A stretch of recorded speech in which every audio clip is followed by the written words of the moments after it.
Então vamos lá. Este diz bem assim: Diego, tenho muita dúvida com relação ao meu casamento.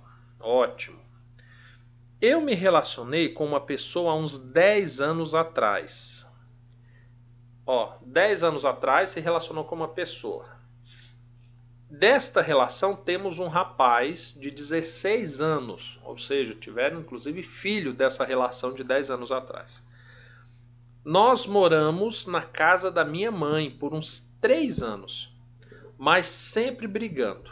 Ela resolveu sair de casa e depois disso não voltamos mais. Hoje eu sou casado, tenho outros 2 filhos, mas meu casamento não anda bem. Principalmente por causa da minha sogra, que consegue manipular a minha esposa, e nos separamos por 2 vezes. Da primeira vez ela arranjou um amante e acabou se apaixonando. Lutei muito para restaurar o nosso casamento. Mas agora, recentemente, houve uma briga e estamos separados. Bem, como eu falei para vocês da objetividade, né? Aqui ele me narrou uma situação, mas não me deixou especificadamente que conselho que quer. A essa pessoa eu quero dizer que eu vou copiar o link, tá, deste vídeo e vou encaminhar via e-mail. Então a resposta desse aconselhamento estará aqui no vídeo. Vamos entender uma coisa. Ocorre muitas das vezes da pessoa estar no segundo casamento e esse casamento não está bom, não está legal, e de repente agora ele se inclina para entender melhor a sua situação referente ao primeiro. Existem momentos em que eu lido com algumas pessoas, por exemplo, que dizem assim que já se separaram, não estão mais juntos, né? Não estão mais convivendo juntos, já se separaram, e agora a pessoa quer o primeiro casamento. O que eu quero conversar com você a respeito disso? Primeira coisa, a tua inclinação para saber o que é certo e o que é errado, talvez uma inclinação para restituir o primeiro casamento, porque o segundo não está bom, isso não é, digamos assim, 100% honesto com Deus. Por quê? A Bíblia ensina que um segundo casamento, uma segunda aliança com quem quer que você faça, estando à primeira viva, é adultério. Ou seja, adultério é um pecado. Se é um pecado, para você resolver o problema do pecado, você precisa cumprir 3 etapas. Você precisa confessar o pecado, você precisa se arrepender e pedir perdão, e você precisa abandonar o pecado. Correto? Quando nós falamos de um segundo casamento que já acabou, que o cônjuge já foi embora, não necessariamente que está acontecendo isso. Ou seja, não houve uma confissão, não houve de fato um arrependimento e não houve um abandono do pecado, houve um abandono do cônjuge. Então, diante da depressão que bate, diante do sentimento de abandono, diante da carência que surge, é muito normal que a pessoa comece a olhar com outros olhos para os relacionamentos passados, ou até mesmo para relacionamentos futuros. Tá? Então, a primeira coisa que eu tenho para dizer para você, isso daqui foi um homem, né, que mandou a mensagem, um xará meu, inclusive. O que eu tenho para dizer para você é que você precisa discernir muito bem isso. Por que agora você está olhando para trás? Por que agora você está olhando para esse primeiro relacionamento? Tá? Resolvido isso na sua cabeça, o que você precisa entender? O primeiro relacionamento, mesmo tendo sido quando vocês eram novos, mesmo tendo tido uma temporada de 3 anos na casa da mãe, mesmo tendo tido muitas brigas, mesmo tendo tido muitas desavenças, mesmo ela tendo ido embora, você tendo ido embora, a gente precisa entender que, biblicamente, a responsabilidade que Deus outorga sobre o casamento é independente de quantos anos você tem, é independente das causas pelas quais se separaram. Entenda que quando nós falamos de um casamento, não diz respeito só a você e seu marido. Não. Sabe por quê? A primeira coisa que acontece para que Deus transforme você e seu marido em uma só carne, ou você e sua mulher em uma só carne, é deixar pai e mãe. Ou seja, essa transferência de responsabilidades, ela precisa acontecer.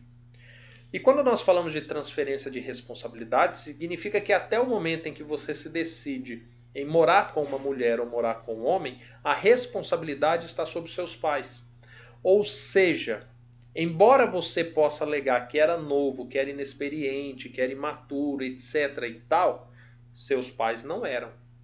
Ou seja, Deus ele outorga sim aos pais a responsabilidade de instruir os filhos.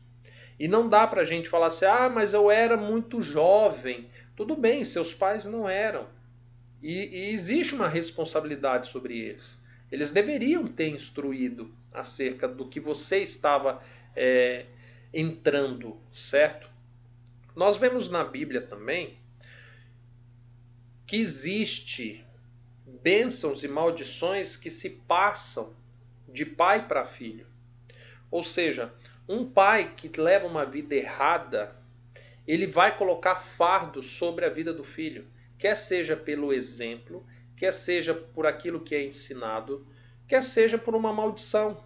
A Bíblia é clara em dizer isso. Em um dos mandamentos, inclusive, Deus fala assim que visita a iniquidade dos pais nos filhos até terceira e quarta geração.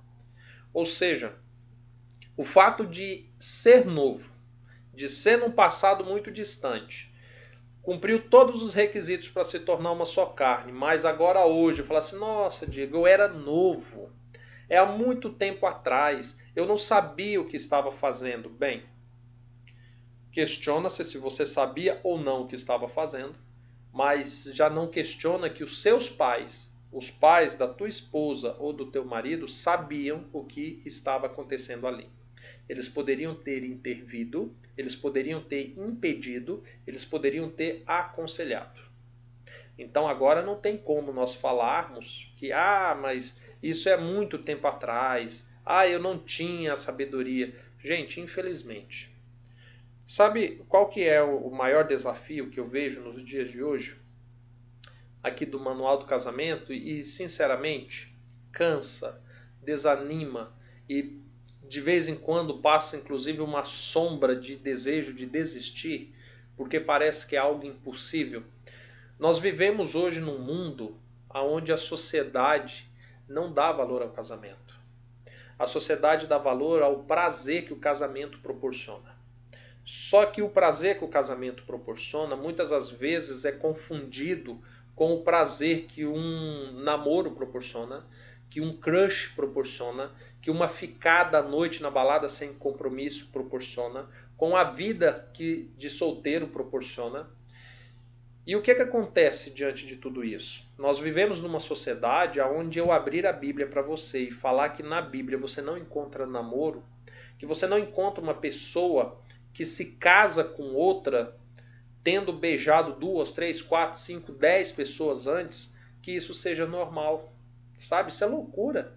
É loucura, vamos ser sinceros. Hoje eu vou falar para vocês assim, gente, a Bíblia não fala de namoro. A Bíblia não fala. A Bíblia não aconselha que você namore muito para decidir bem com quem vai casar. A Bíblia não diz que o namoro é uma fase de conhecimento. A Bíblia não diz isso.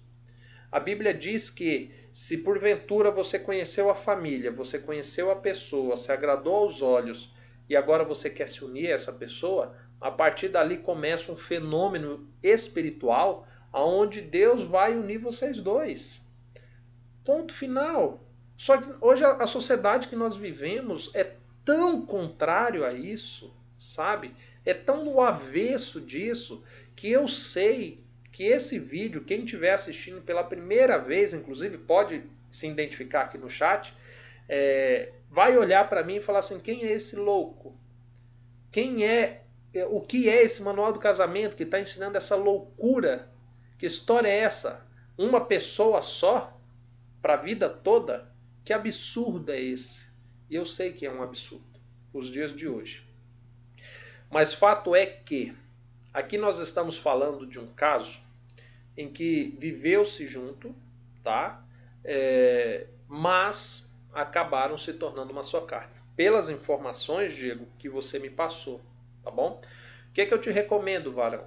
Embora não ficou muito claro, né, o seu pedido, eu não sei se você estava querendo um aconselhamento acerca desse segundo casamento, eu não sei se você estava querendo um aconselhamento a respeito do primeiro, eu não sei se você queria um aconselhamento a respeito da situação geral. O que eu te recomendo?